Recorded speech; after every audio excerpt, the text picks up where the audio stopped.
Hello everybody, welcome to our channel अपना institute. क्या हाल चाल है सबके? आई होप सब बढ़िया होंगे, सब मजे में होंगे। तो हम देख रहे थे क्लास 12 फिजिक्स का चैप्टर 1, उसमें बहुत आगे तक आ चुके हैं। अब लगभग हमारा चैप्टर एक एंड पर आ चुका है। बस आई थिंक 2-3 पार्ट और आएंगे, उसके बाद हमारा चैप्टर खत्म हो जाएगा पूरी तरह से। ठीक है, तो चलिए देखते हैं हम पार्ट 13। अब गॉस लॉ की चर्चा करेंगे हम इस पार्ट में। गॉस लॉ क्या होता है, बहुत ही इंपॉर्टेंट पार्ट होगा ये आप लोगों के लिए, क्योंकि गॉस लॉ से हर साल बोर्ड में सवाल आते हैं। इस साल भी आए थे, ठीक है ना, अगले साल भी आएंगे और आते रहेंगे जब तक सीबीएसई जिंदा है, जब तक सीबीएसई ने डाल रखा है। और जेई मेन और नीट के लिए भी इंपॉर्टेंट टॉपिक है गॉस लॉ। ठीक है, तो चलिए स्टार्ट करते हैं गॉस लॉ पढ़ना। क्या होता है गॉस लॉ, कैसे काम। गॉस लॉ करने से पहले पिछले टॉपिक का हम 2 क्वेश्चन करेंगे ताकि हमारा टॉपिक और क्लियर हो जाए। इलेक्ट्रिक फ्लक्स पढ़ा था ना मैंने पीछे, फ्लक्स क्या होता है, number of field lines perpendicular passing through area perpendicularly circular. ठीक है, तो उसका हम एक क्वेश्चन करेंगे। ठीक है, पिछले वीडियो में एक क्वेश्चन डिस्कस किया था, 2 रह गए थे, उसको हम क्वेश्चन को पहले डिस्कस कर लेते हैं। ठीक है, तो क्वेश्चन कुछ इस प्रकार से है कि आपके पास ये एक्सिस है एक्स वाई जेड। ठीक है, इस एक्सिस पर आपके पास एक क्यूब रखा हुआ है, 3D सरफेस। ठीक है ना, 3D सरफेस। ठीक है, 3D सरफेस। ठीक है ना, 3D सरफेस पे मैंने बताया था कि कैसे लेते हैं एरिया वेक्टर वगैरह वगैरह। ठीक है ना, आउटवर्ड होता है, तो ये 3D सरफेस है। ठीक है, ये एक डिस्टेंस है ए पर यहाँ से। ठीक है ना, एक्स बराबर ए पर यहाँ पे। अब हमने पढ़ा था पहले किसके लिए, यूनिफॉर्म के लिए। क्या पढ़ा था हमने, यूनिफॉर्म।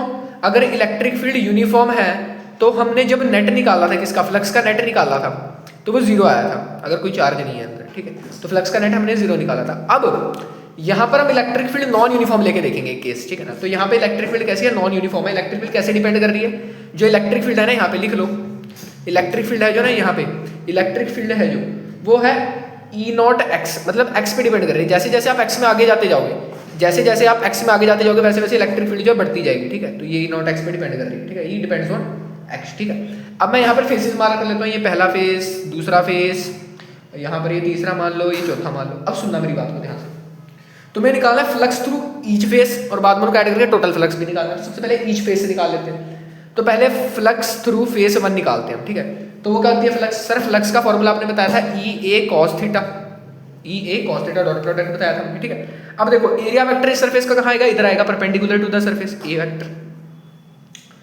और इलेक्ट्रिक फ्लक्स कहाँ है इस पर, ऐसे ऐसे है ना, इलेक्ट्रिक फ्लक्स तो ऐसे आ रही है, ये ऐसे आ रही है नॉन यूनिफॉर्म। ठीक है ना, मैंने बताया नहीं, ऐसे आ रही है इलेक्ट्रिक फ्लक्स, यहाँ से आ रही है। ठीक है, अब सुनना मेरी बात को बहुत ध्यान से, जो इलेक्ट्रिक फ्लक्स है उसकी वैल्यू कितनी है, सर उसकी वैल्यू है ई नॉट एक्स, तो रख दो ई नॉट एक्स। अब ए कितना है, एरिया कितना है, यहाँ ए का क्यूब है अगर ये, तो ए स्क्वायर एरिया हो गया इसका, ए स्क्वायर। कॉस के अंदर एंगल कितना रखूँ सर, कॉस के अंदर एंगल मैं कह रहा 180 रख दो, क्यों, क्योंकि एरिया इधर है, फील्ड इधर है, 180 डिग्री का ये एंगल बढ़ रहा है। ठीक है, तो कॉस के अंदर 180 रख दे।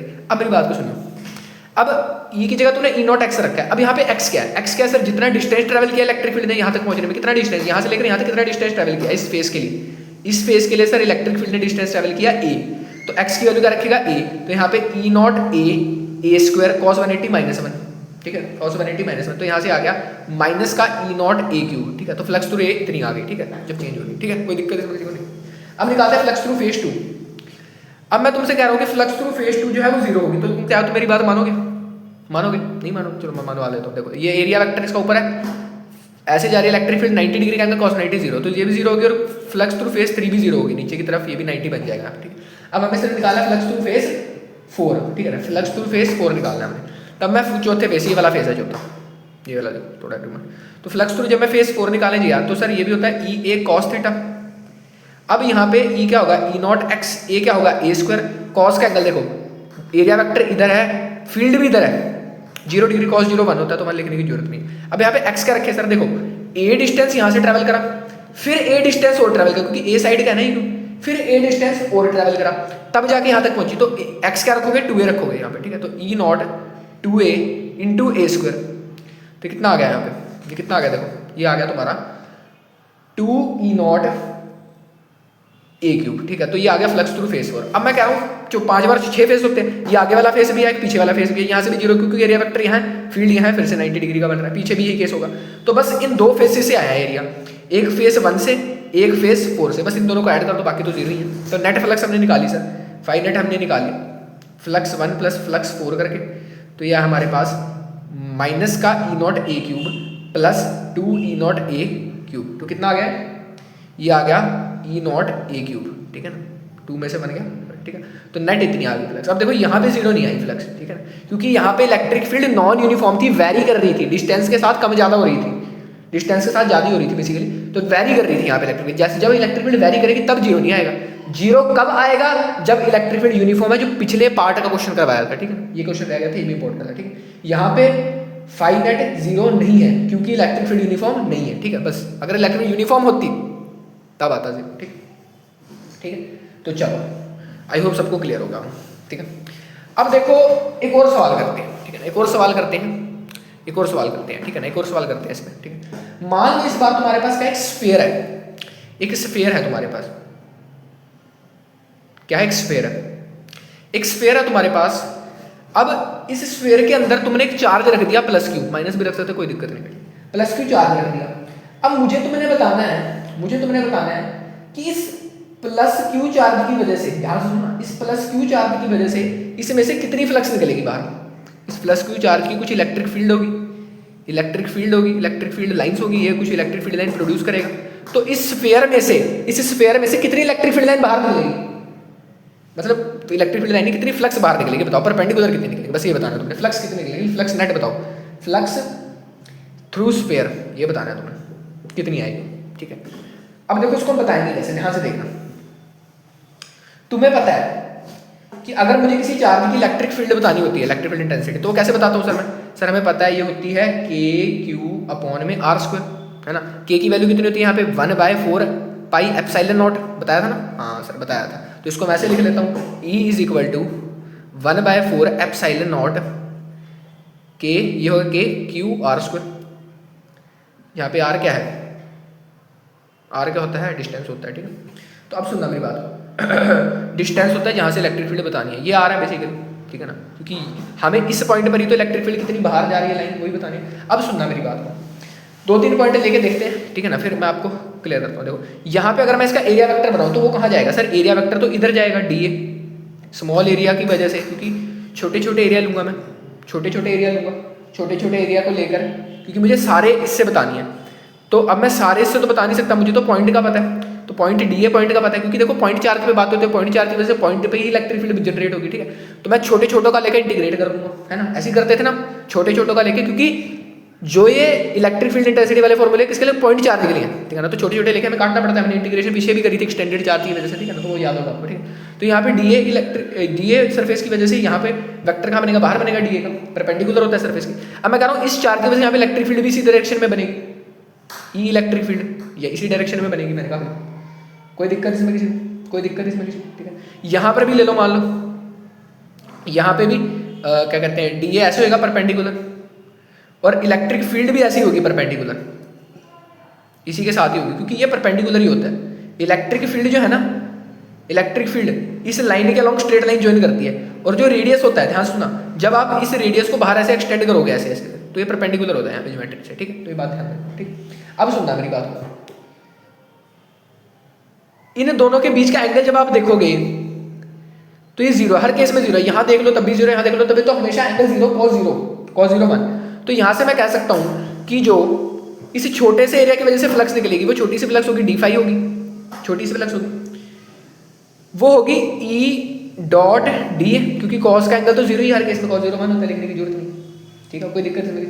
तो डी फाई है ई डॉट डी, इतना क्लियर है सबको। अब सर मुझे तो निकालना है पूरी फ्लक्स, तो अगर मुझे पूरी फ्लक्स निकालनी है तो मैं क्या करूँगा, इंटीग्रेट कर दूंगा इस डी फाई को, छोटी छोटी फ्लक्स निकल के पूरी फ्लक्स निकल आएगी, मैंने कहा बिल्कुल सर, इंटीग्रेट कर दी, तो ये आई तुम्हारा ई डॉट डी का इंटीग्रेशन, मैंने कहा बिल्कुल सर। अब सुनो, इलेक्ट्रिक फील्ड तो कांस्टेंट है, क्यों सर, ये वैल्यू इलेक्ट्रिक फील्ड की देखो, ये कांस्टेंट, चार्ज की वैल्यू कांस्टेंट, रेडियस भी कांस्टेंट है, तो ये तो कांस्टेंट होगी, तो ये बाहर आ जाएगी, जो कांस्टेंट होता है इंटीग्रेशन का सांप उसे नहीं डसता, वो बाहर आ जाता है। तो electric field, sorry electric flux कितनी आएगी यहाँ पे, ई डॉट डी ए का इंटीग्रेशन, क्योंकि ये तो बाहर निकला है, ये तो बाहर निकला है, कोई दिक्कत इसमें किसी, कोई दिक्कत इसमें किसी को नहीं होनी चाहिए। अब सुनना, अब डी ए इन छोटे छोटे एरिया को जो मैं जोड़ूंगा, इनका सरफेस एरिया, ये स्फीयर के सरफेस एरिया है छोटे छोटे, डी ए सारे जोड़ के आप ए बन जाएगा, पूरा एरिया आ जाएगा, समझ लो। ये छोटे छोटे एरिया लिए थे मैंने स्क्वायर के, जब मैंने पूरे छोटे छोटे एरिया को जोड़ा तो पूरा स्फीयर का बाहर से सरफेस एरिया बन गया, ए, इसके सरफेस एरिया को ए मान लेते हैं, तो यहाँ से flux I E dot A, इतना क्लियर सब, ये आ गई बेसिकली वैल्यूज पुट करनी, अब कुछ नहीं रह गया बस इसमें, ठीक है। ये आ गई। अब सुनना ई क्या होता है सर, ई की वैल्यू अभी हमने निकाली थी 1/4 epsilon not Q R square. अब एरिया कितना होगा, इसमें एरिया का मल्टीप्लिकेशन है ना, एरिया कितना होगा, एरिया सर इसका सरफेस एरिया, स्फीयर का सरफेस एरिया कितना होता है, बोल कितना होता है सरफेस एरिया स्फीयर का, भूल गए सर हम तो पढ़ा था सर 10वीं 11वीं में, पर भूल गए, याद नहीं रहा। 4πr स्क्वायर, ठीक है। मैं बता देता हूँ, मैं किसी लिए तुमने क्यों पढ़ना, मैं किसी लिए 4πr स्क्वायर याद होना चाहिए भाई, 4πr स्क्वायर, ठीक है। यही क्या आएगी सर, ये नेट इलेक्ट्रिक फ्लक्स आएगी, मैंने कहा बिल्कुल। अब सुना, काट दो, 4π से 4π कट गया, आर स्क्वायर से आर स्क्वायर कट गया, और क्या रह गया, कुछ भी नहीं रहा तो जो नेट फ्लक्स आई वो कितनी आई, Q बाय एप्सिलॉन नॉट, बस यही प्रूफ करना था मैंने। देखो Q क्या है 4, एप्सिलॉन नॉट क्या है, परमिटिविटी बताया था ना, रिलेटिव परमिटिविटी पढ़ाया था पार्ट 3 रिलेटिव परमिटिविटी पूरी फील दी थी, ये कांस्टेंट ये कांस्टेंट, तो electric flux through a closed surface is constant आ गई, कांस्टेंट आ गई। यही क्या, यही गॉस लॉ है, यही गॉस लॉ है, ये और कुछ नहीं है बेटे, यही गॉस लॉ है, इसलिए क्वेश्चन करवाया मैंने तेरे को, यही गॉस लॉ है, यही गॉस लॉ की फील है। गॉस लॉ कहता है कि अगर कोई भी क्लोज्ड 3D सरफेस है, ये स्फीयर मान ले, कोई भी क्लोज्ड, उसके अंदर चार्ज है, ठीक है, तो उसमें से जितनी फ्लक्स निकलेगी ना, उसमें से जितनी फ्लक्स निकलेगी वो कितनी निकलेगी, Q by epsilon not, charge का मैग्नीट्यूड रख बाय एप्सिलॉन नॉट, उसकी परमिटिविटी रख दे, बात खत्म। ये है सारा गॉस लॉ ये है कि कोई भी 3D सरफेस है तेरे पास, कोई भी 3D सरफेस, स्फीयर मान ले, बोलो ना, ठीक है ना, कुछ भी मान ले, 3D सरफेस है, उसके अंदर तूने एक चार्ज बिठा दिया, प्लस माइनस कोई मर्जी चार्ज, जहां मर्जी बिठा दो उसके अंदर, तो जब तू उसके अंदअंदर से इलेक्ट्रिक फ्लक्स निकालेगा ना, तो हमेशा वो Q बाय एप्सिलॉन नॉट आएगी, देख लो ऊपर, ठीक, जो चार्ज का मैग्नीट्यूड और परमिटिविटी, ठीक है। तो ये है गॉस लॉ। अब इसकी स्टेटमेंट देखते हैं गॉस लॉ की, ये क्वेश्चन ही मैंने तो करवाया ताकि आपको थोड़ी सी गॉस लॉ की फील आने लगे इस क्वेश्चन से, मैंने प्रूफ कर दिया बेसिकली इस क्वेश्चन से डायरेक्टली गॉस लॉ ही इस क्वेश्चन से मैंने क्या किया, प्रूफ किया, कुछ नहीं किया, ठीक है। तो गॉस लॉ की स्टेटमेंट कुछ इस प्रकार से है, गॉस भाई क्या करते हैं, गॉस भाई एक बार तगड़े साइंटिस्ट, जी से गॉस, ठीक है, जी से गुड और क्या, ठीक है ना। तो गॉस लॉ क्या कहता है, गॉस लॉ कहता है कि जो नेट इलेक्ट्रिक फ्लक्स है ना, बस इसकी स्टेटमेंट क्या है, जो नेट इलेक्ट्रिक फ्लक्स है through a closed surface, net electric flux through अ, लिखते जाओ साथ के साथ, through a closed surface, net electric flux through a closed surface is 1 by epsilon not times the net charge enclosed by the surface,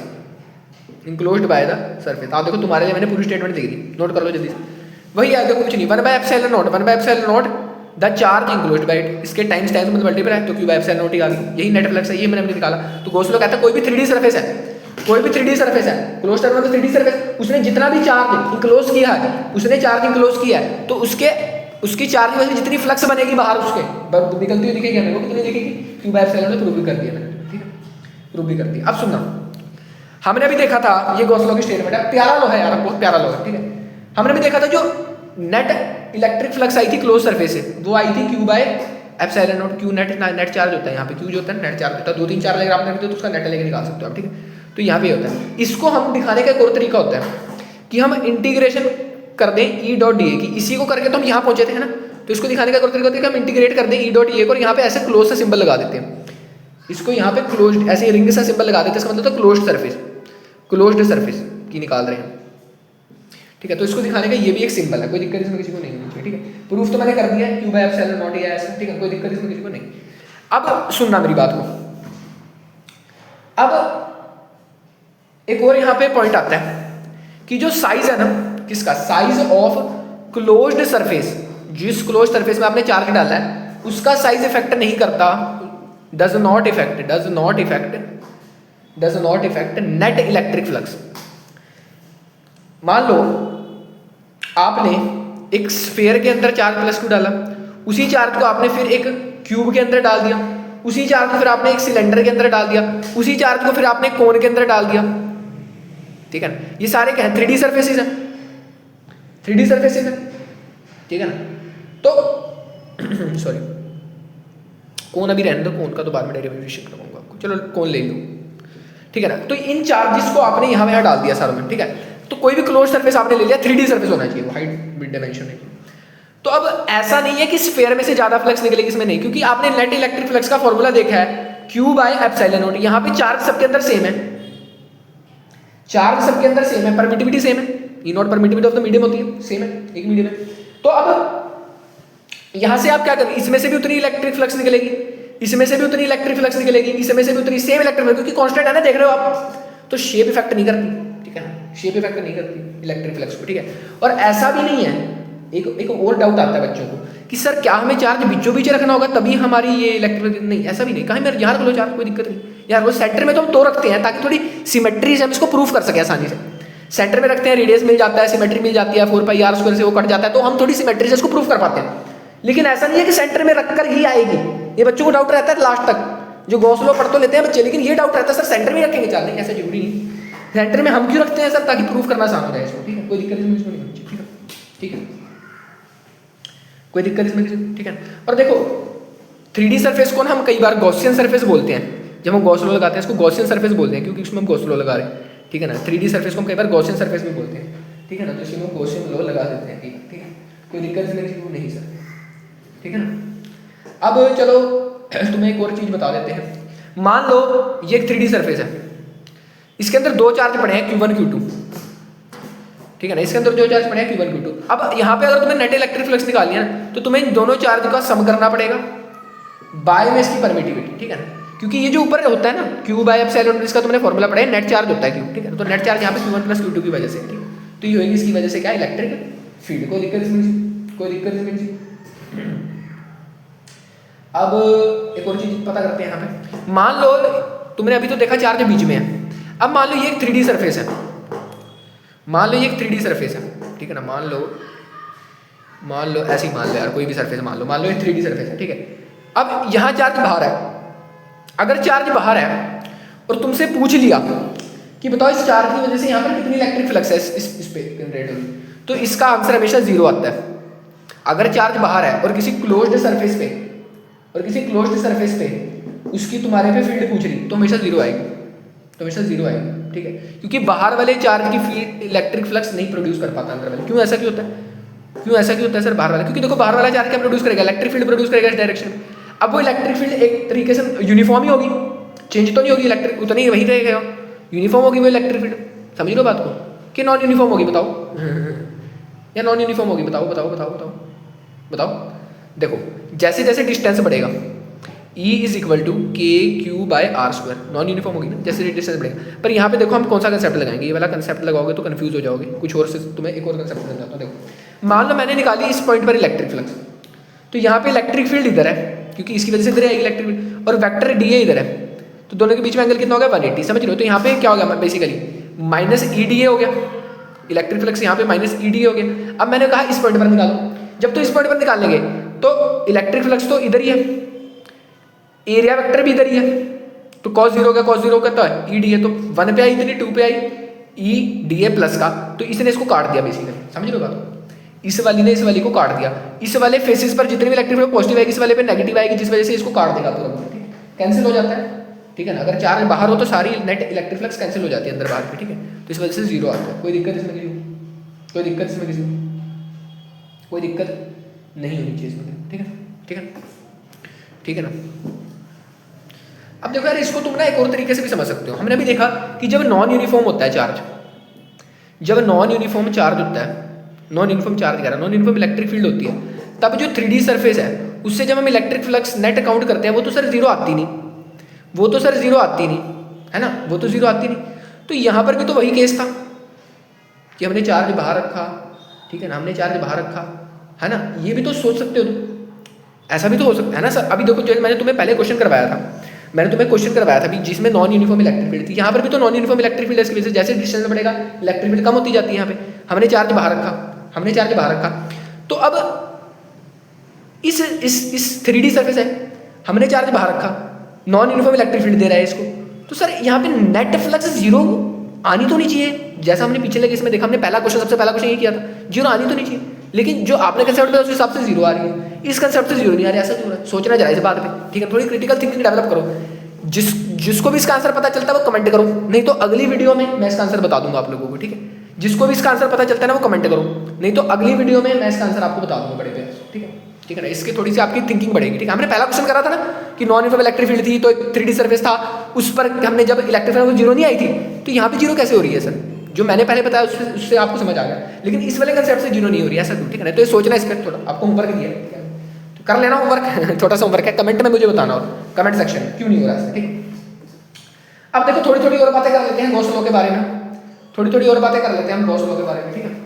कि Gauss law जो है ना, Gauss law बहुत तगड़ा लॉ है सर, ये तो हमें भी पता है। देखो गॉस लॉ हमेशा सही है, या आप कह सकते हो गॉस लॉ हमेशा एप्लीकेबल है, हमेशा एप्लीकेबल है। आप हर जगह लगा सकते हो गॉस लॉ को, लेकिन ये हमेशा यूजफुल नहीं होता। क्या मतलब सर? हमेशा यूजफुल नहीं होता है। गॉस लॉ हमेशा एप्लीकेबल है लेकिन यूजफुल नहीं है। जैसे मान लो आप कोई मैच खेल रहे हो, आप कोई मैच खेल रहे हो मान लो, तो अब उस मैच में आपको पता है कि रन बन रहे हैं बड़े प्यार से, तो अब देखो आप छक्के में छक्का मारी जा रहे हो, छक्के में छक्का मारी जा रहे हो, ठीक है। आप छक्का मार सकते हो, आपके अंदर इतनी वो है, एबिलिटी है, लेकिन हर बॉल पर छक्का मारना यूजफुल नहीं है। समझ लो बात, हर बॉल पे छक्का मारना यूजफुल नहीं, आउट भी हो सकते हो ये बात है। या फिर मान लो आप बास्केटबॉल खेल रहे हो, माय फेवरेट गेम, आप बास्केटबॉल खेल रहे हो मान लो, तो बास्केटबॉल में मान लो आप हर बॉल पे 3 पॉइंटर मार रहे हो और आपकी जा भी रही है, तो मतलब आपकी हर बॉल पे 3 पॉइंटर एप्लीकेबल है, आप जा रही है, हर बॉल पे जा रही है, हर बॉल पे जा रही है, लेकिन वो यूजफुल नहीं है हर बॉल पे 3 पॉइंटर मारना। क्यों सर? क्योंकि ऐसा भी हो सकता है किसी बॉल पे ना जाए, किसी बॉल पे आप गलती कर दो, किसी बॉल पे गलती कर दो आप 3 पॉइंटर मारने में, किसी और प्लेयर पे बॉल चली जाए, ठीक है। तो आपकी टिक्की हर बॉल पे जा रही थी, हर बात पे एप्लीकेबल थी आपकी टिक्की, लेकिन वो यूजफुल नहीं थी मारना हर बात पे। समझ लो बात को। वैसे गॉस लॉ हर जगह एप्लीकेबल है लेकिन यूजफुल नहीं है। क्यों? क्योंकि इसकी कैलकुलेशन टफ है, हर सरफेस के लिए इसकी कैलकुलेशन टफ है, इसीलिए हम सिर्फ इसको गॉसियन सरफेस के लिए पढ़ते हैं। गॉसियन सरफेस के लिए हम इसको थोड़ा पढ़ते हैं, और गॉसियन सरफेस के लिए भी कैसे, उसके लिए भी कंडीशंस हैं, देखो कैसे। तो इसको आप बेसिकली मान सकते हो एनसीईआरटी में तो है conditions to apply Gauss law. देखो भाई ऐसा नहीं होता कि गॉस लॉ की कंडीशन, गॉस लॉ किसी कंडीशन में अप्लाई कर सकते हो लेकिन यूजफुल नहीं है, ठीक है, समझ रहे हो। जैसे हर बॉल पर 3 पॉइंटर मारना बास्केटबॉल में एप्लीकेबल, आपकी जा रही है 3 पॉइंट, कोई दिक्कत नहीं है, एप्लीकेबल तो है लेकिन यूजफुल नहीं है हर बॉल पर 3 पॉइंटर मारना। कभी कभार लेव भी मारना पड़ता है, कभी कभार हुक शॉट भी मारना पड़ता है, जंप शॉट भी मारना पड़ता है, ठीक है। तो वो है। अब सुनना बात को, तो ये एनसीईआरटी में आपको टॉपिक मिल जाएगा condition to apply Gauss law वगैरह वगैरह, ठीक है ना। वैसे तो गॉस लॉ इसमें लगता है, मैंने आपको बता दिया अंदर की बात क्या है, ठीक है। तो ये कहता है कि जो गॉसियन सरफेस है ना, Gaussian 3D surface, Gaussian surface वो क्या होना चाहिए? शुड बी सिमेट्रिक, प्यारा, should be symmetric about charge distribution, या चार्ज डिस्ट्रीब्यूशन जो भी लिख लो, चार्ज। इसका मतलब क्या सर? मान लो आपने एक स्फीयर लिया, उसके अंदर चार्ज रखना है, आप चार्ज यहाँ भी रख सकते हो, यहाँ भी रख सकते हो। अब हम क्या प्रेफर करेंगे कि चार्ज को बीचों बीच रखें, ऐसा क्यों सर? ताकि सिमेट्री बन जाए, यहाँ से भी आर डिस्टेंस, यहाँ से भी आर, यहाँ से भी, ताकि हम इजीली इसको प्रूव कर पाएं, गॉस लॉ लगा पाएं इजीली, क्योंकि गॉस लॉ इजीली लग जाता है, कटिंग हो जाती है, ठीक है। तो ये हम जरूरी करते हैं कि हम सिमेट्री बना के रखें, इसीलिए तो बीच में रखा। नहीं तो 3D सर्फेस में जहां मर्जी चार्ज रख लो, गॉस लॉ मेरे प्यार से लगता है, लेकिन कैलकुलेशन इतनी टफ हो जाती है ना बेटे, इतनी टफ हो जाती है कैलकुलेशन, आप फिजिक्स पढ़ना छोड़ दोगे मैथ की वजह से यार, फिजिक्स तो मैथ ने बदनाम कर रखी है, क्या करें हम क्या करें, बस फील, फिजिक्स तो बेसिकली फील ही है यार, प्रैक्टिकल में अप्लाई करो, ठीक है। और कहते हैं जो इलेक्ट्रिक फील्ड होती है ना, सेकंड क्या है, electric field must be symmetric at all point of Gaussian surface, ठीक है ना।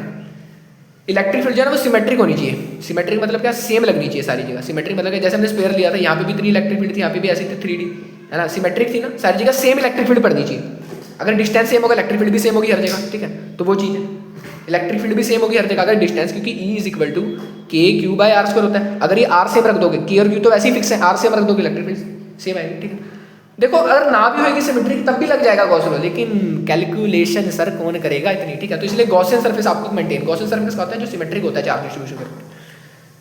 थर्ड क्या है? देखो थर्ड आप बात आ जाती है कि जो एंगल होता है, एंगल होता है पॉइंट्स पर, जो थीटा एंगल होता है ना ए और ई के बीच का, वो या तो आप 0 रखने की कोशिश करो या तो आप 90 रखने की कोशिश करो, क्योंकि 0 में तो 1 आ जाएगा, 90 में 0 आ जाएगा cos थीटा, ठीक है।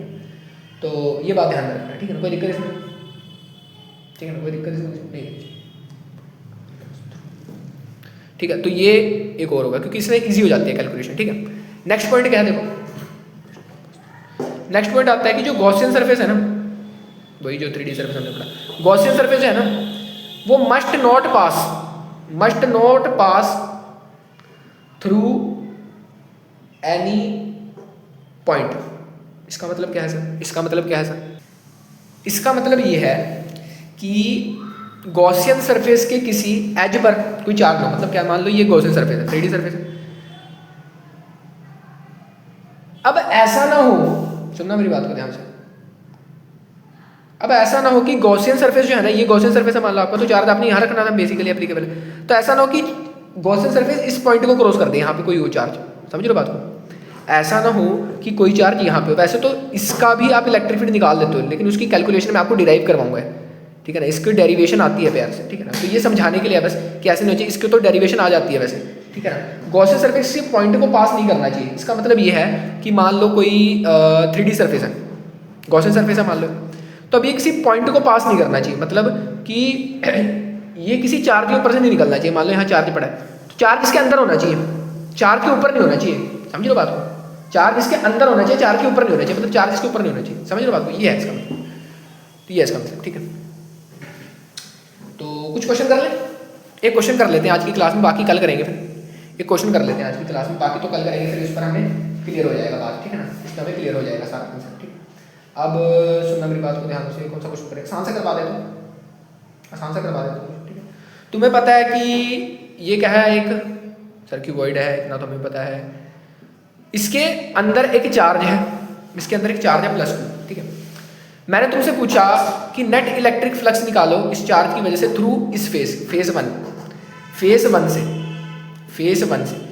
1 से कितनी फील्ड निकलेगी, ठीक है ना, ठीक है, फेज 1 से कितनी फील्ड निकलेगी, बस फेज 1 से बताना है सिर्फ तुम्हें, ये बीचों बीच आ जाएगा, ठीक है। तो सर हमें पता है कि नेट इलेक्ट्रिक फील्ड, नेट तो सर होती है Q/ε, ये तो नेट सर पूरे में से निकलेगी, और अगर ये बीचों बीच है तो सिमेट्री बनती है, बीचों बीच है तो जितनी ऊपर उतनी नीचे, इतनी साइड में इतनी साइड में, तो जब बीचों बीच होगा तो 6 फेस होते हैं, 6 फेस होते हैं, 6 फेसों से इतनी निकल रही है, तो एक फेस से निकालनी है हमने, एक फेस से निकालना है तो 6 से डिवाइड कर दो, तो फेस 1 से आ जाएगी, हर फेस से इतनी निकलेगी बेसिकली, क्योंकि सिमेट्रिक है, तो तभी तो सिमेट्री रखते हैं, सिमेट्री से इजीली बात बन जाती है, ठीक है, सिमेट्री से इजीली बात बन जाती है, ठीक है। एक और ले लेते हैं क्वेश्चन, एक और ले लेते हैं क्वेश्चन, यहाँ पे देखो, अब आपको करना है क्या, हाँ,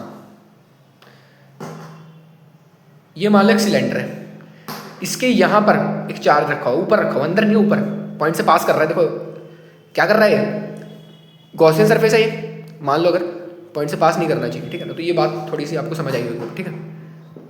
तो सेकंड क्वेश्चन है, अब सुनना, आपको फ्लक्स निकालनी है, ठीक है, आपको फ्लक्स निकालनी है फ्रॉम सरफेस ऑफ सिलेंडर, इस सिलेंडर के सरफेस से इस चार्ज की वजह से कितनी फ्लक्स, सर हम ऐसे तो बता नहीं सकते, हमें तो ये पता सर अगर सेंटर में सेंटर अगर बीचों बीच होता है Q4 तब हम बता पाते हैं फ्लक्स, सर ऐसे तो बता नहीं पाएंगे, और ये मान लो इसकी लेंथ L है, इसकी लेंथ L है, ठीक है, ये मान लो, ठीक है सर, हमें तो पता है जब बीचों बीच होता है तो हम क्या करते हैं, कंस्ट्रक्शन करते हैं यहाँ पे, इसी L लेंथ के ऊपर एक और L लेंथ का सिलेंडर चढ़ा देते हैं। जब हमने ऐसा किया, ये देखो यहाँ पे बीचों बीच है, फेस के ऊपर ही बीचों बीच है, ठीक है, जब हमने इसके बीचों बीच एक और सिलेंडर चढ़ाया तो ये भी L लेंथ का हो गया, तो टोटल लेंथ 2L हो गई, तो ये बीचों बीच नहीं आ गया ऑटोमेटिकली, बिल्कुल सर, हमने कंस्ट्रक्शन को बीचों बीच लिया। अब देखो ये एक सिलेंडर मान लो, अब आप खोल, तो इसमें से इस चार्ज की वजह से क्लोज सरफेस में से कितनी निकलती है, तो इस सिलेंडर में टोटल निकलेगी, बड़े सिलेंडर इसको B मान लेता हूँ, बिग सिलेंडर, तो इसमें से कितनी निकलेगी Q/ε0, अरे यार चल जा भाई चल जा, तो ये रुक जाता है बीच बीच में, इसको पता नहीं क्या हो जाता है, Q/ε0 निकलेगी, ठीक है। अब देखो ये सिमेट्रिक है क्योंकि बीचों बीच है, तो आधे सिलेंडर में से ऊपर जा रही है, यहाँ से नीचे वाली से भी आ रही है, समझ लो बात को, तो ये आधी ऊपर आधी नीचे, सिमेट्री है। तो अब मुझे निकालना है छोटे सिलेंडर से स्मॉल वाले से, तो Q/ε0 का मैं क्या कर दूँ, आधा कर दूँ, समझ लो बात को, इसका आधा कर दिया मैंने, तो आधी नीचे वाली फ्लक्स ही चाहिए थी ना मुझे, क्योंकि मेरे पास तो यही सिलेंडर था, ये तो मैंने अपने आप इमेजिनरी बनाया, इमेजिनरी जब मैंने बनाया तो गॉसियन सरफेस बन गया, जब ये गॉसियन सरफेस बन गया, जब ये गॉसियन सरफेस बन गया तो मैंने गॉस लॉ अप्लाई कर दिया, गॉस लॉ अप्लाई करने के बाद मैंने स्मॉल वाले से निकाला, कोई दिक्कत इसमें, कोई दिक्कत इसमें किसी को, तगड़ा सवाल है, ठीक है, ठीक है ना। तो ऐसे आपने गॉसियन सरफेस बनानी है जब पॉइंट से पास कर रहा हो गॉसियन सर, ठीक है, गॉसियन सरफेस ऐसे आपने बना लेने हैं तगड़े तगड़े, ठीक है, ताकि आप सवाल सॉल्व कर पाओ, हम सबको क्लियर हो गए, ठीक है। तो आज के लिए इतना ही रखते हैं यार, ठीक है ना, आज के लिए इतना ही रखते हैं, अगले वीडियो में हम इसी पे थोड़े बहुत सवाल लाएंगे गॉसियन लॉ पे, ठीक है, गॉसियन लॉ पे थोड़े बहुत सवाल लाएंगे, और ये भी आपको मैं डिराइव कराऊंगा कि जब ऐसा एक कोण हो और कोण के यहाँ पर इस पॉइंट पर चार्ज हो +Q या -Q, तब यहाँ इस चार्ज की वजह से इस कोण पर कितनी इलेक्ट्रिक फील्ड बनेगी, सॉरी इलेक्ट्रिक फ्लक्स बनेगी, फील्ड में गलती से बोल रहे तो कितनी इलेक्ट्रिक फ्लक्स बनेगी वो हम कैसे निकाल सकते हैं, तो वो नेक्स्ट वीडियो में आपको मैं डिराइव करवाऊंगा, ठीक है। पहले डेरिवेशन कराएंगे फिर क्वेश्चन करेंगे, ठीक है, कोई दिक्कत इसमें किसी को नहीं होनी चाहिए, ठीक है। तो आज के लिए इतना ही रखते हैं, आई होप सबको गॉस लॉ समझ आ गया, और जो होमवर्क दिया वो करके आना, ठीक है ना, जो होमवर्क दिया है वो करके आना, और पढ़ाई करते रहो, मस्त रहो, और जो पढ़ा है उसको हमेशा जीवन में उतारते रहो। तो आज के लिए इतना ही, थैंक यू।